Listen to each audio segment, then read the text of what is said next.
üzdü, ağır məğlubiyyət oldu. Yəni biz belə də pis oyunu başlamadıq.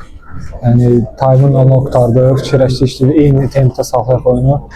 Təəssüf ki, alınmadı. İkinci hissənin pis başlamışdıq oyuna. İlk hissə əslində qol yemədiniz, biraz daha dözümlü oyun oynadınız. İkinci hissədə nə dəyişdi ki, biraz oyun 4-0 hesabı ilə keçmişdi? Məncə yorulduq, biraz konsentrasiyanı itirdik.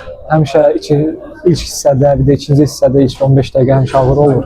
Gərək biz dözməliydik, amma təəssüf ki, tez gol buraxdıq. Ondan sonra alınmadı, qolaya başladı buraxdıq. Rəqib komandadan səni belə ən çətinə salan oyunçu xüsusi olaraq kimi deyə bilərsən? Belə deyə bilmərəm tək bir nəfəri. Yəni komanda şəklində çox keyfiyyətli oyunçular onlarda var. Hamısı böyük komandalarda oynayır, Çempion Liqada oynayırlar, İngiltərədə oynayanlar var. Yəni bunlara qarşı biraz çətindir, eyni tempdə oynamaq. Onlar o tempi hər oyun görür, biz də o tempi belə oyunlardan ancaq görürük. Sonra növbəti oyunuza bağlı nə deyə bilərsən? Növbəti oyuna, yəni biz ancaq onu qələbə üçün çıxacağıq.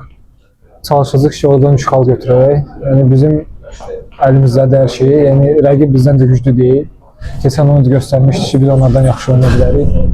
Yəni çalışıb ora 3 xalla qayıdıb